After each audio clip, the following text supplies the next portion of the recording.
I'm sorry, guys.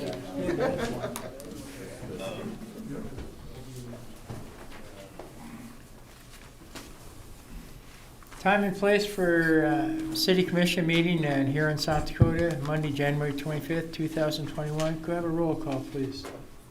Here. Here. Here. Present. Here. Join me in the Pledge of Allegiance, please. I Pledge allegiance to the flag of the United States of America and to the republic for which it stands, one nation, under God, indivisible, with liberty and justice for all.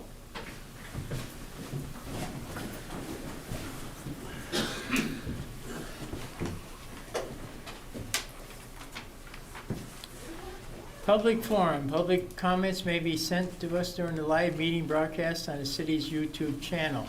The link is listed on the city website at www.huronsd.com city government.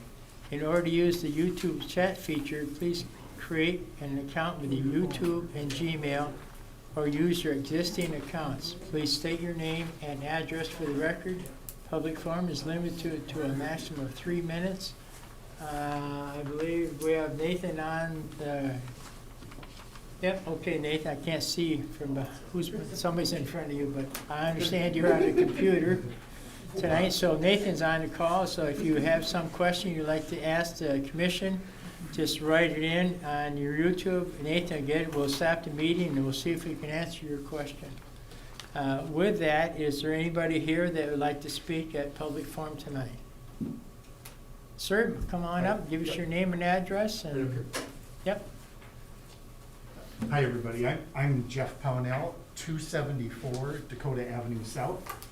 We are in the process, we've got the Pop Ice Cream Shop and the former Havoc's building that we've rehabilitated. So I guess I'm a downtown merchant, a downtown property owner, and also we live there, so I got a pretty good vested interest in downtown. You know, I love downtown here, and I think there's great opportunity. I think there's so much potential. And a lot of this is going to be key on the decisions that are being made today with the Department of Transportation. I'd like to invite the city tomorrow at 5:30 at 274 Dakota Avenue South in person. We're going to hold a COVID-safe meeting of the downtown property owners, the downtown merchants, and the downtown residents only have been invited due to space limitations and the COVID. We're keeping this a small group with those people that have a specific interest in downtown. And we're gonna talk about the downtown segment, that part of the plan from Market Street to Fifth from the DOT options. There was, in summary, there's an option A and option B, and they've asked that the community submit their feedback by February 5th. The feedback has been open now for 2 weeks. I spoke to the DOT today. They have received 0 comments through today when I spoke to the DOT today. Our purpose of this meeting is to get the downtown property owners, the downtown merchants, and the residents together in a safe environment to make sure that we can talk and have kind of a group think as to what we feel would be best for the future of downtown. And we'll document our concerns, the positives of the plan, what we like, what we don't like, and we'll put that all together and submit it to the DOT. This will not replace the individual submissions that the people would have. The people we're advocating that everybody should reply individually, so I'm gonna reply as a resident and a store owner individually. But this way we have a group consensus that would be probably more effective, or at least maybe heard better through the State Department of Transportation. So again, that's tomorrow at 5:30. Again, because space is limited, it would be nice to have a city representative. 1 or 2 would probably be sufficient. Any more than that would probably be too much. One question, Yes, Gary. then I'll kick you out of here. Yeah, perfect. There's a deadline when these comments have to be made to DOT. Yes. When is the deadline? You know, Gary, according to the website, it says February 5th. Okay. The comments have been open from January 12th to February 5th, so they've been open approximately 2 weeks now. and there's approximately 2 weeks left. So it's a little less, January 12th to February 5th is a little less than a month, but we have until February 5th to make those. And I'm included, I have not responded individually, so I'm part of that 0. But what I would love for the community to do and the city to do as part of their attendance here is to help me stimulate the local people to respond back by February 5th. Now, the city in the paper, I think from your January 5th meeting, there was a discussion that the city recommended option B. Myself personally, I'm a fan of option B too, because it's a much safer option for my customers. But again, the idea is for everybody to be able to have that opportunity to do it, so the state can make the right decision instead of their decision. Okay. 3 minutes is up. Thank you, Gary. Thanks, Jeff. Yeah. Yes.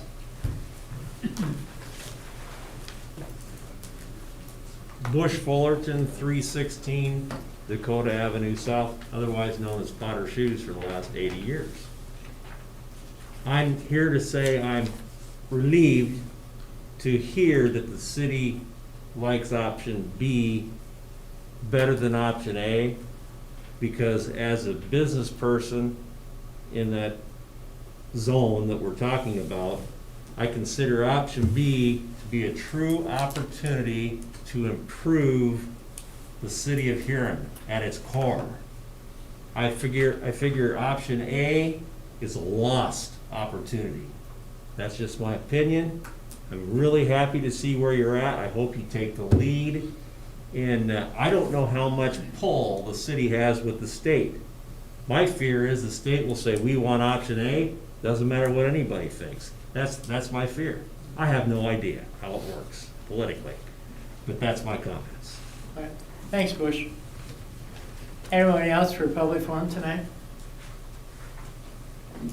Seeing none, we'll move on to agenda approval. We do have one amendment to the agenda. It's 4.6.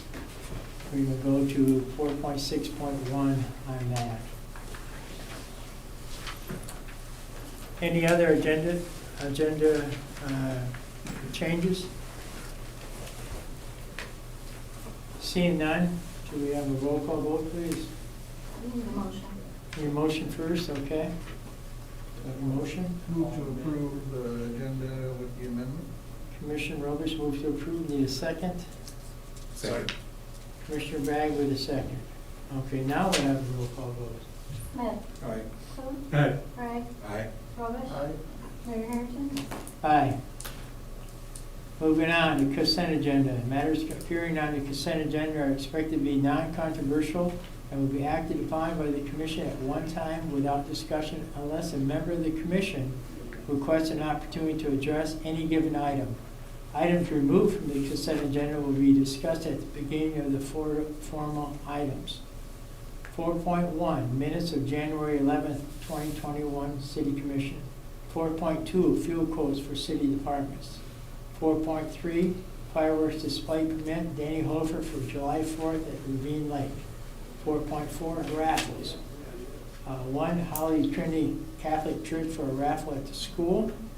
Number 2, Huron MS Society for a raffle at the Red Arrow Bar.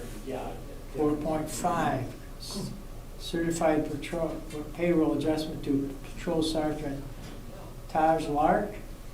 4.6, personnel items. Correction of a grade of step for Police Captain Adam Dorr. This correction is correcting grade to grade 22, step D, form C. Number 2, correction of grade and step in the Police Sergeant Dennis Mall.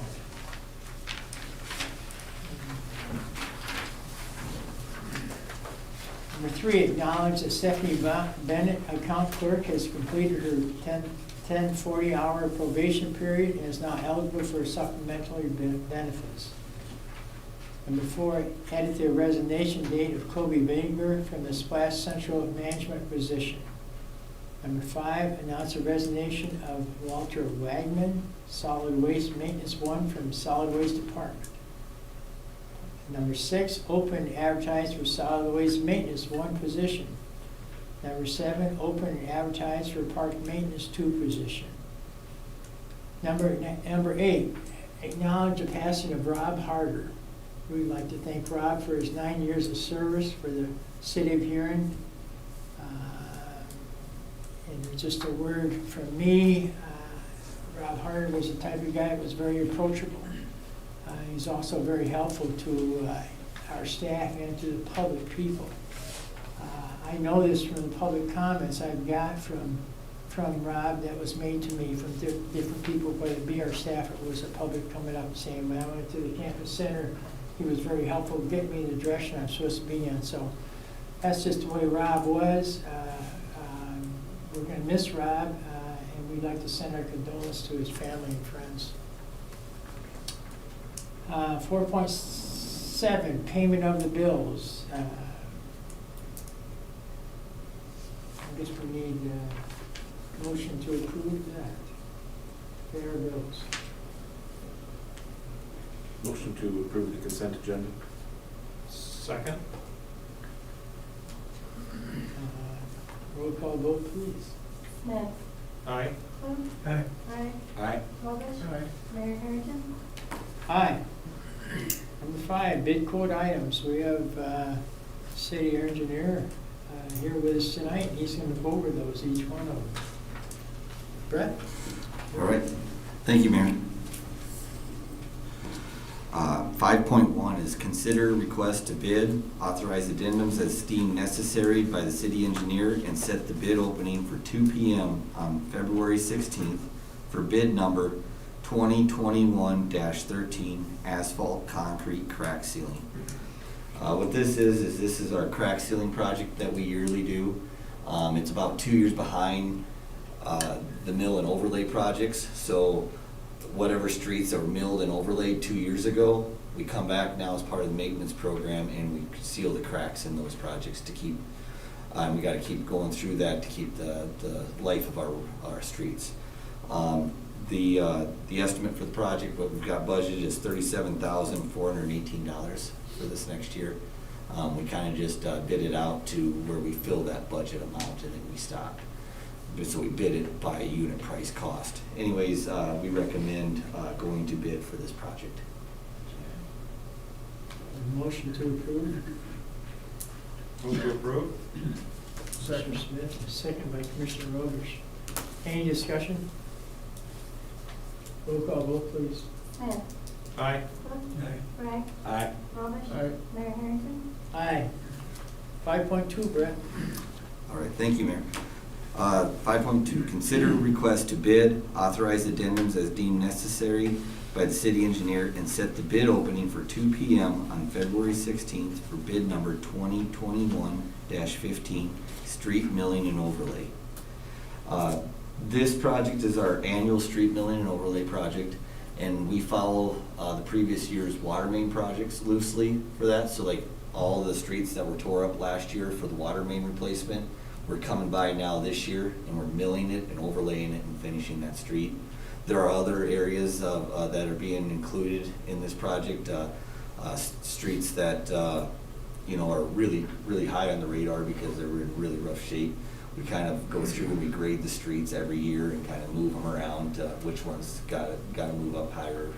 And from the public's perspective, if you've got an area that you're really concerned with, we need to know that so that it grabs our attention. But that's how we kind of keep track of our streets. But the estimate for this project is $1,432,000 and change, and we look to go out for bid on this.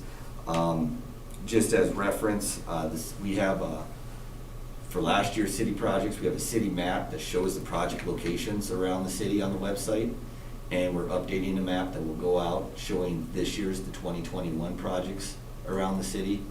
So you can open that up onto the website and see where the mill and overlay projects are, where the crack sealing projects are, the water main projects. But kind of a side note for where this mill and overlay is occurring, but we recommend going out for bid on the street milling and overlay project. Motion on this one? Motion to approve. Motion to approve, Commissioner Bragg, second. Second. Second, Commissioner Smith. Any discussion for Brett? Yes, Commissioner Bush. Thank you, Mayor. Brett, I wanted to wait till the second one came out because there's two different oil bids on this? Because there's one's asphalt and one's oil. So have you seen the increase in oil yet, or are you pretty firm, are they firm on these prices? That price moves around some, so we haven't bid anything yet, so I can't say that we anticipate a huge increase in the oil at this time. We honestly are looking to go out for bid on this, and we've budgeted it where we're at. We anticipate every year like a 3% increase is what we try to anticipate into there. But yeah, with, like you said, oil prices anticipated to go up, it's important to get this in because the suppliers will lock in their bid now, in their oil now. So it's better to get it bid early before we see any additional change in the oil, because they know what they're gonna need for this job and they'll lock it in now. I guess I agree with that, and I guess why I want to bring that up is if there's anything that we can see that maybe we could jump ahead on by February 16th, we would maybe want to get in on that. Okay. That's just a thought. Yep, noted, definitely. Okay, thank you, Mayor. Okay, any other discussions on this topic? Seeing none, roll call vote, please. Smith. Aye. Booth. Aye. Brett. Aye. Golds. Aye. Mayor Harrington. Aye. Thank you. 5.3. Okay, Mayor, thank you. This is the highly anticipated wastewater treatment facility improvements Phase 1 project. It's the big one that we've been tracking for years and setting up with our water and wastewater rate study so that we could figure out rates to pay, to determine payback. We want to consider awarding bid number consider awarding bid number 2021-05 wastewater treatment facility improvements Phase 1. The city, we received 4 bidders on this project, and the first bid that came in had our heart pumping because it was quite a bit higher than the estimate, and there's the bid tab that you can look at and see where those bids were. But the low bid was Gritter Construction, Inc. out of Buffalo, Minnesota. They submitted the low bid. For included in it would be Schedule A and bid Schedule B, and for a total amount of $12,769,500. Bid Schedule A is the pre-treatment facility upgrades there, the improvements. We're changing out bar screens and grit removal equipment. Bid Schedule B is the new SBR treatment that we're putting way east of town by the current SBR treatment, by the current lagoon facility. Big concrete basins will go in there with blowers and lots of piping and stuff, so pretty large project. The estimate on this was $12.5 million. But with our engineering cost being lower than we had planned on design and looking forward here with construction admin, we still will be under budget at this time. So we recommend not taking any of the deducts to lower the cost, because one of the deducts, for instance, would be a generator deduct for $200,000, but this is the lowest we're gonna get that. The crane's gonna be on site, it's gonna be the most cost-effective time right now, and we're gonna need that generator, so it's the most cost-effective time to put in there. So we recommend awarding the project as is for bid Schedule A and B at $12,769,500. Need a motion on this topic? Move approval of that bid. Commissioner Clute, need a second. Second? Any other discussion on this topic? Any questions? Just, Yes, sure. I guess I didn't quite understand it, but the overall project had reduced costs that will put us still under where we wanted to be. Is that what you said? Correct. Engineering costs were less and everything? Correct. Our design engineering costs with our consultant were lower fees than when we originally planned. And we've got a couple of options here that we're looking at for the construction administration contract, which is also lower than what we had budgeted. And there's a few other contingency costs that we didn't end up utilizing. So we're still under budget for the project of what we anticipated. And the total project budget was like 14.9 million was planned. Right now, we're sitting at 14.4. When you add up the engineering, the testing that we're gonna need, the SRF loan application or origination fee, different things like that. And the rate study, as another side note, has incorporated these costs, and these costs are less than what we had in the rate study. So with the current rates that we have at this time, our payback will be on schedule or above, or ahead of schedule, I should say. And we did receive CDBG grant on this as well for $550,000, which will help pay down the loan. We won't have to borrow as much. Thank you. Good. Yep. Any other questions or comments? Roll call vote, please. Smith. Aye. Ruth. Aye. Craig. Aye. Rutledge. Aye. Mayor Harrington. Aye. 5.4. Vote, please. Thank you, Mayor. This is consider awarding bid, actually, it wasn't a bid, it's just a quote. This is consider awarding quote 2021-16Q for a 6-foot front mount mower for the Parks and Rec Department. This front mount mower is typically used for mowing right-of-ways. A lot of times it's on Highway 14, as I understand it. And I think our existing mower is around the 2016 era. So we received a quote from Kibble Equipment of Huron, South Dakota. The quote amount is $26,999, and we recommend approval and award of that quote. The budget that we had was $26,999, so it's that budget.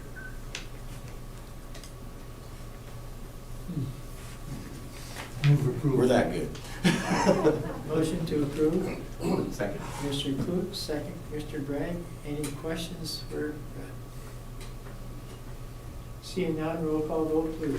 Smith. Aye. Ruth. Aye. Craig. Aye. Rutledge. Aye. Mayor Harrington. Aye. 5.5, Brett, please. Thank you.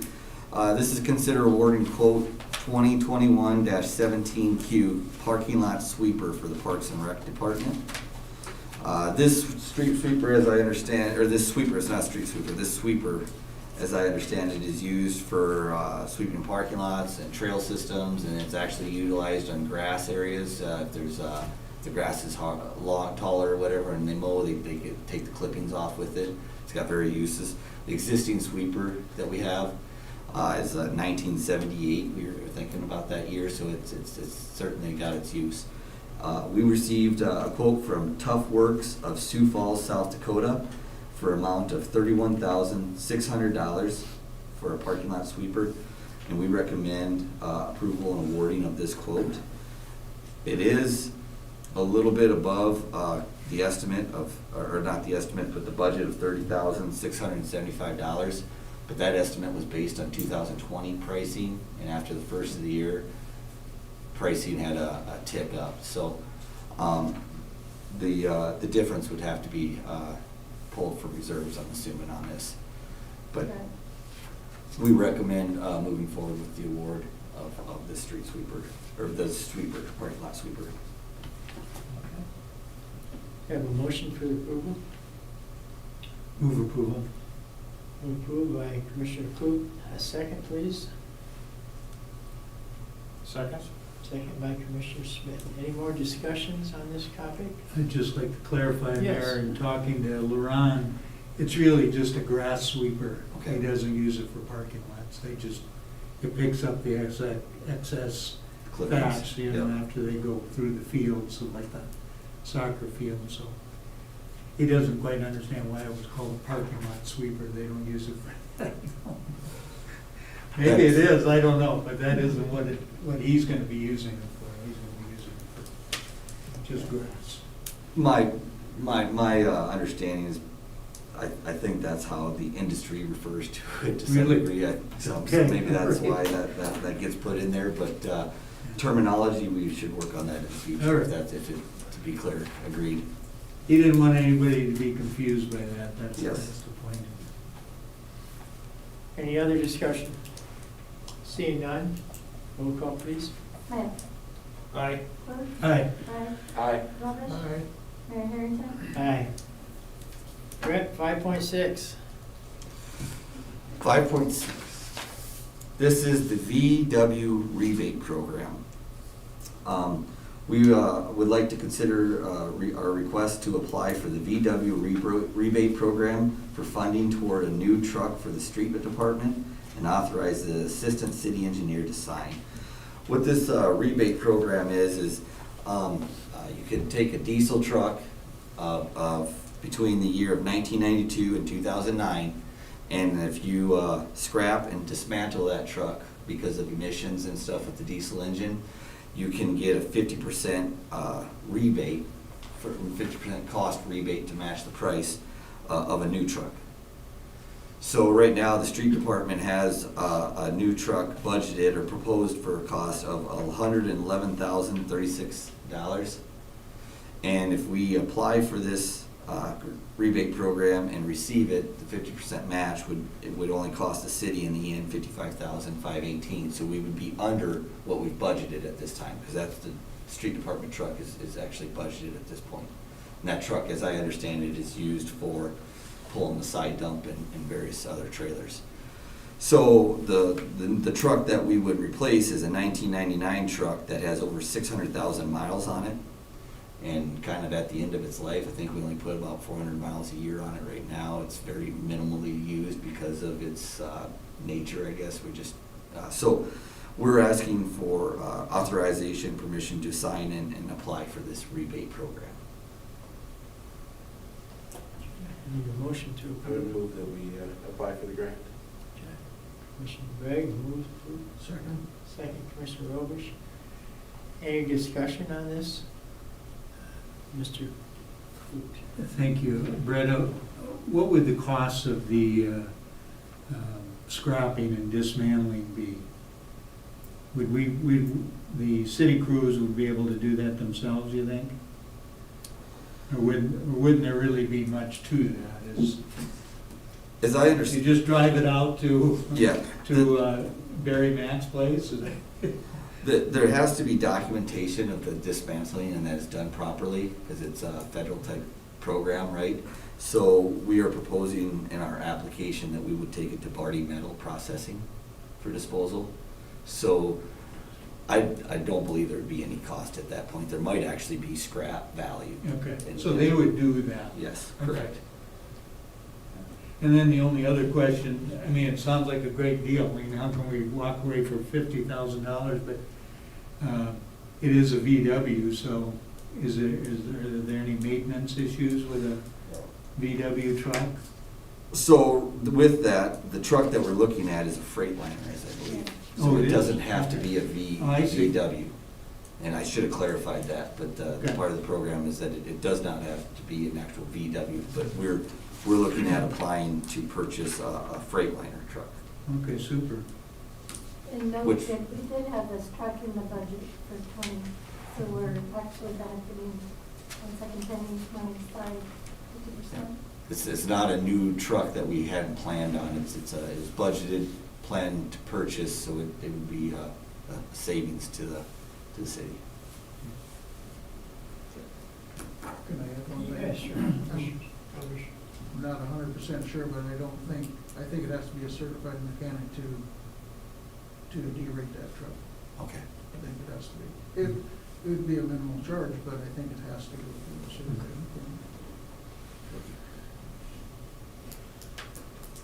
mechanic. I do know that the reason, how we found this out, one of our employees was at a gathering at another city, and one of the directors of their city made comment to them, and we were talking about buying trucks and stuff. He said, you look into this VW grant? And our employee said, no, I have not looked at it. What is that? And I explained it. He said, you're kidding me. He says, no, 50% off. He said, it's been around for about 2 years and hasn't been used much. And he said, so they're looking for people to utilize it. So that's how we came about it. We didn't know anything about it either. I mean, it was just in passing that we found out about it. So we saved $50,000. We saved $50,000. Any other discussion on that? Roll call, please. Smith, Aye. Cliff, Aye. Brad, Aye. Robert, Mayor Hampton. Aye. Okay, moving on to petitions and communications. Tonight we have a presentation by homeowners occupied housing rehab program. And I believe we have a familiar face with us. Ralph Borkowski is with us, and he's going to tell us what. You have part of a familiar face, Mr. Mayor. Yeah. My name is Ralph Borkowski. I'm the housing rehab specialist with Huron Housing. I left each of you a brochure at your respective tables. I was hired just a little less than a year ago to become the housing rehab specialist at Huron Housing. During the last year, we have written 2 grant applications, both to South Dakota Housing Development Authority. Both of those grant applications, we were successful. All of those grant funds will be used to rehab owner-occupied, low-income housing in our community. That's what the grant program is directed at. The policy, so also in the last year, the policy and procedure manual that's required by the state is done. All the forms that it takes to apply for and to administer the program, those forms have all been created. Updating the housing study was one of the requirements of the application. The housing study is almost done. We've got it out for a final review. Each of the individual housing rehab projects will be somewhere in the range between $1,000 and $10,000. So they're not big jobs, but even a relatively small job that's a $10,000 job can really make an impact on a homeowner's ability to stay in the home. And that's the intent of the program, is to allow and encourage homeowners to be able to remain in their homes for a few years more. So if we can put a new roof on the house, if we can make the house handicap accessible, if we can rehab a kitchen or a bathroom to make the house handicap accessible, if we can do new windows, new doors, maybe some new siding, maybe some insulation, all those projects, obviously we'll have to pick and choose with homeowners because of that $10,000 cap, but we should be able to make a difference. Our hope is that we'll be able to get a good start on what may culminate in 16, because we have roughly $160,000.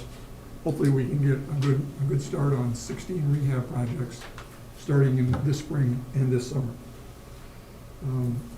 This presentation is the kickoff of that program. We are ready to start now. You have the brochure in your hands.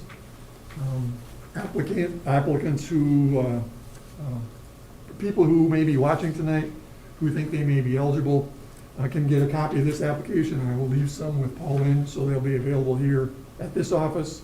They're available at the Huron Housing office, and then they're also available on the new Huron Housing Rehab website that's just called rehabhuron.com.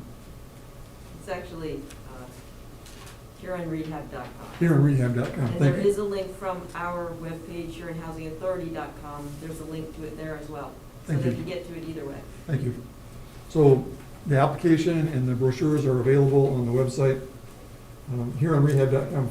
If I read my notes, I find that written correctly. I talked about typical projects. Now I'm ready to take my show on the road to get the word out to the community. And so if you have organizations that you are members of, I am available. I will make myself available to go and to present to them the program and encourage people to apply. We're set up in our office to try to do in-person meetings, and I will make myself available to do that. The application, because of the necessary income qualification, the application is rather challenging for, I think it may be challenging for some homeowners. So I make myself available to help homeowners with that application and help them gather and then present the information that it takes to make sure that they're income qualified. That's the end of my notes. Questions of me about the housing rehab program? Have you had any applications at all, or is this indeed This- the kickoff? This is indeed the kickoff. I do have a couple of names of people who have contacted me over the last few months, and I will be making contacts with them later this week. The first challenge, the biggest challenge is going to be income qualification. Every applicant has to income qualify. And it's not just the applicant, it's the household. So all wage earners in the household, 18 years of age and older, all of those incomes have to be aggregated together. And then you see in the brochure, there's a table that identifies those income numbers. So the income goes by the number of people who live in the household, Including children. including children, that's correct. So, so a family with a number of children, it might be a little bit easier for them to qualify. So time will tell there, but I will be working with applicants, look forward to working with applicants and helping them. So Were those numbers based, are they required by the grants that you got? Is those, that where those income numbers? yes, are? that's correct. These numbers are Beadle County's, Area median income. AMI, area median income. So these numbers come from HUD, from Housing and Urban Development. So these are numbers generated by Housing and Urban Development. And so both of the grant application programs require that households be underneath of the thresholds that are noted here. So a one-person household has to make less than $40,960. A six-person household has to make less than $67,840. So I think that there'll be a number of households in our community that will qualify, and I look forward to working with applicants and hopefully making a difference in some neighborhoods in our community. Any other questions for Ralph? Anyone? Thank you, Ralph. Thank you. Appreciate what you're doing. Good luck. Thank you, Andrea. Thank you. Have the wings. What's that? Have the wings, yeah. Thank you for your support.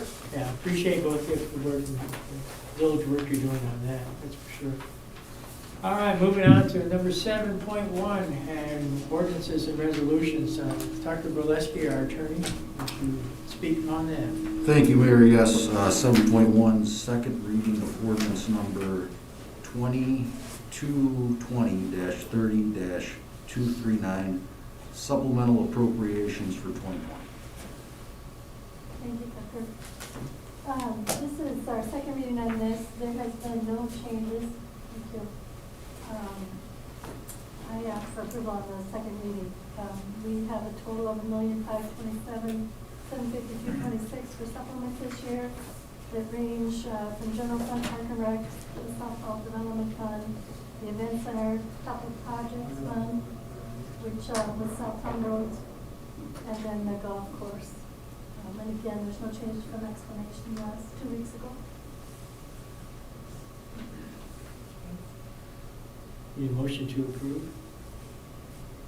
Move to approve. Move to approve, Commissioner Smith, need a second? Second. Second, Commissioner Bragg. Any discussion? Seeing no discussion, roll call vote, please. Smith.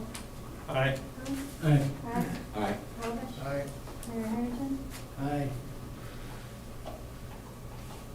Dr. Burleski, 7.2. Thank you, Mayor. 7.2 is the review resolution number 2020-16 regarding the face coverings.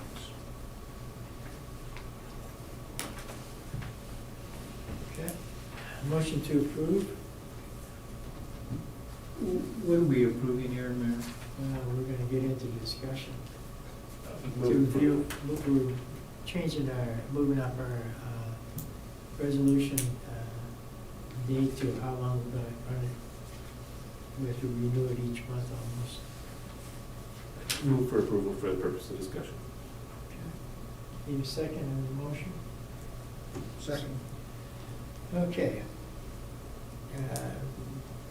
This is our mask resolution that we put into place about 3 months ago. And we've been moving it along at a time, a month at a time.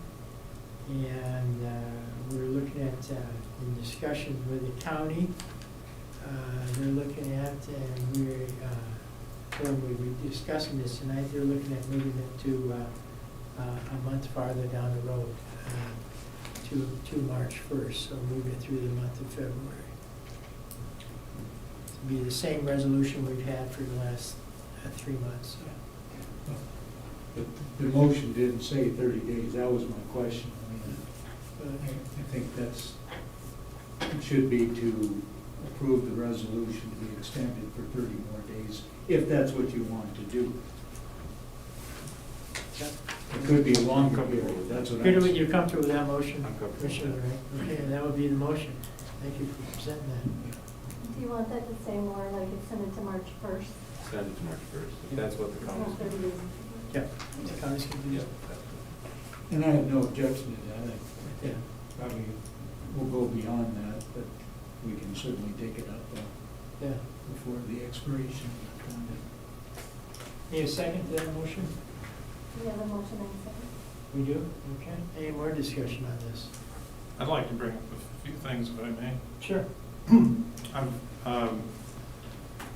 I've had some inquiries on this, knowing that the resolution was up for consideration tonight, as well as potentially discontinuing after February 1st, if that was the action that was to be taken.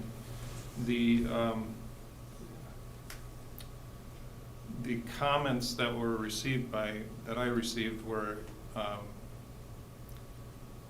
to not continue it with our caseload presence where it's at right now, and has continued to fall and decline. Some of the other comments were to not continue the resolution, and there's been a time of public training, if you would, which the public has risen to that challenge. I feel has risen very well to it. One particular business owner was asking not to continue it because they feel that it's not effective within their business. And on the page of turning it back to public choice, which I'll just be transparent, I don't totally disagree with those thoughts and decisions. The question is, when is the appropriate time to discontinue or pull this back off of the table? I don't know if now is the right time going into February 1st and not continuing it and seeing how the public reacts to that as far as self-protection. I wouldn't suggest that we would discontinue that requirement for public facilities that the city oversees, but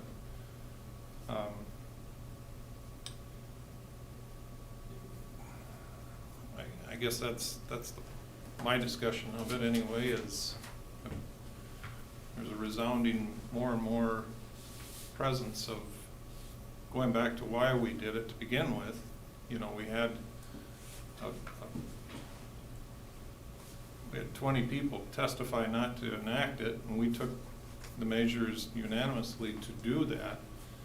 And we're kind of at that crossroad on the other side of it now, of where there's a bit of a growing concern out there with the public of, you know, let's pull back off this resolution, because it was meant to be directional. It was set out as a resolution under an ordinance with no penalty involved, or any fee involved, if you would. So I think it's gotten to the point where the public has self-discipline, not only the masking, but also observing social distancing, hand washing, and so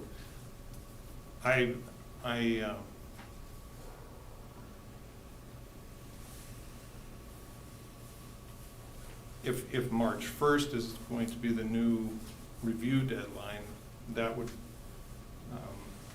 the things kind of remain the same. That would be my probably my deadline for the mask mandate as well. It's not out of that they're uncomfortable. I think they're uncomfortable for everyone. Has it improved our spread? I feel that it has, or it has improved the odds of the spread. But I also feel that there's a point where the business owners have gone under this direction long enough to where it can be rolled back to them to make their own decisions as to how they want to conduct business within their own facility. So I will intend to vote for the extension till March 1st, but if things continue the way they are today, I probably won't be interested in going further than that. That's just my vote, my one vote. Sorry, I don't mean to clap in the microphone. Oh, Chad. Any other discussion on this time? Yes. Yeah, I Commissioner think Commissioner Smith brings up a good point, and I would agree that I think we'd have to take a hard look at it from my standpoint, going beyond March 1st, but I do feel like for now it would be nice, at this time, according to the Department of Health, we have about 1,400 doses of vaccine in the community, with about 400 people that have received both batches, and I'm sure there may be some updates coming on that soon, but I think that becomes another number that we start to track in addition to the caseload, because as we start to get, right now that's still a relatively small portion of the community, but obviously those are the high impact folks like the hospital workers and whatnot. But by the time we roll around to March 1st, I would expect that number of vaccines administered to be much higher.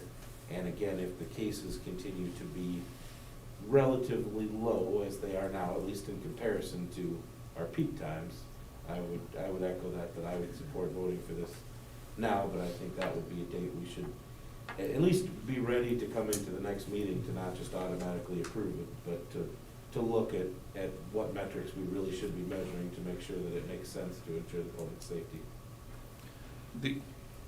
If I may. Sure. The other thing that I would like to look at for that would also be the ordinance in place and the change that we made to that as far as requirements of business owners. And it's written into ordinance that they're supposed to conduct themselves in certain manners, which totally understood for the first 6 months, but it's time that we still stay cautious on it. I get that, but also pull out of it as a little bit as this body to allow the businesses to conduct business to the best of their abilities while having the safeguards in place. It was a hard decision to decide when to put a face mask resolution or an ordinance into place. It's sometimes even more difficult to say when not to have that. It's not that I'm at all convinced that the virus has gone away or anything like that. It's been a year that we've been working on this almost, and is it with the new strains coming out and these types of things? It could be perpetual if that's the way we want to look at it. If we're going to look at it until our caseload is down to 0, it's perpetual. So that's all I'm going to say on it, Mayor. Thank you. Mayor. Well, I guess I'd just state the obvious. If our numbers are down, perhaps it has something to do with the mask resolution. I mean, I think why get rid of something that is obviously working? We're still in the middle of winter. People are in close quarters, unventilated premises. Now's not the time to lose our nerve. I certainly haven't received too much feedback against it. I don't know who you're talking to, but maybe those same guys that were in here when we had that meeting, but I think it's a good resolution. I think we still have to be leaders in the community as far as the public health goes. And a 30-day review, certainly we'll look at it. You know, if we get a few thousand vaccinations by then, you know, maybe that changed my mind, you know, maybe if, but I would err on the side of caution. I'm not hell-bent for leather to get rid of these things when we've suffered so much, when we put so much into it. It is gonna end. We are gonna end these restrictions, and the vaccination program's the way we're gonna get it done. But March 1 might be a tish early for me, but that isn't really what we're talking about. We're just talking about extending it to March 1, so I'm certainly voting for that. Commissioner Roberts, you had something? Yeah, thank you, Mayor. I know it's kind of all repetition, I guess, but it is important that we do say something on it because while I don't frequent as many businesses as I normally did a year ago, I will say that, but a couple of them that that I do frequent, that I do need and do use, they don't have sign on their door that masks are required, or even they have nothing on their doors. You know? And I did ask them both that, and they just simply said that, yeah, your resolution it is like you say it is. It's just a recommendation.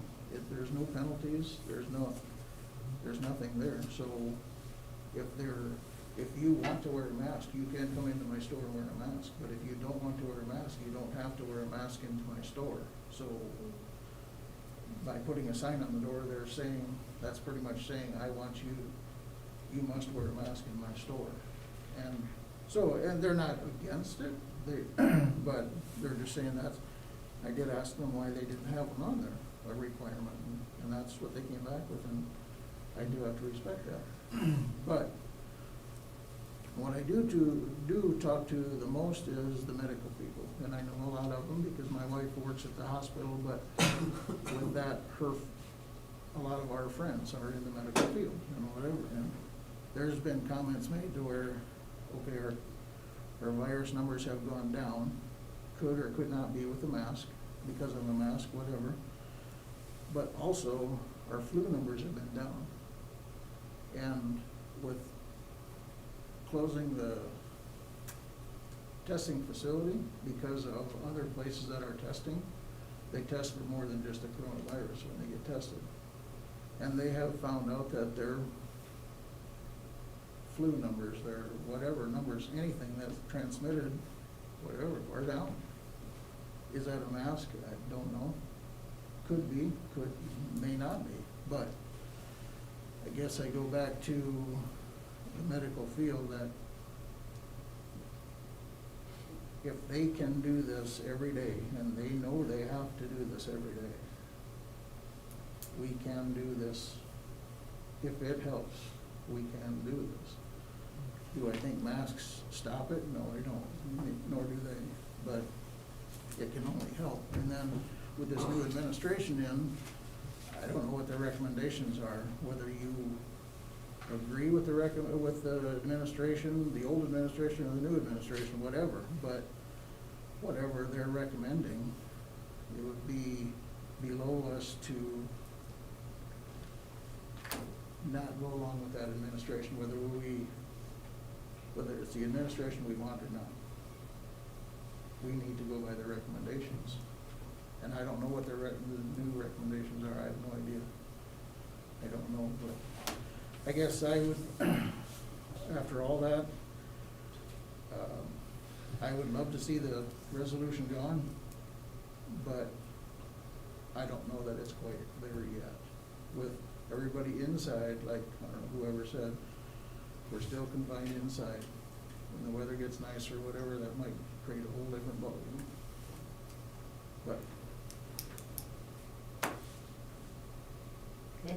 Couple items that I had on this, and we'll vote on it. Mitchell just pulled their ordinance. They didn't have a resolution, they had an ordinance, so I got calls, Doug, on some people talking about this with me. They said, well, if Mitchell can get rid of it, you guys can too. But what Mitchell had, they had an ordinance that was $500 fine or 30 days in jail. And I could see if I was the public, I'd be a little upset with that one too. So that one's gone, and I would say, just knowing some of the Mitchell people, I think eventually a resolution will come back to Mitchell's council like ours is. Another thing I'd add is that we have a state basketball tournament in here in March. We're gonna have 8 teams from all across the state coming to our city. I don't know if that's a good idea to have us walking around without masks. We don't know what they're bringing in. We don't know what they're in Lebanon, South Dakota, how they're doing, or wherever another B schools come from, Selby or something like that. We don't know. So I think we're kind of putting ourselves at risk over that. I know that State High School Activity Association will make you wear a mask to get in that arena.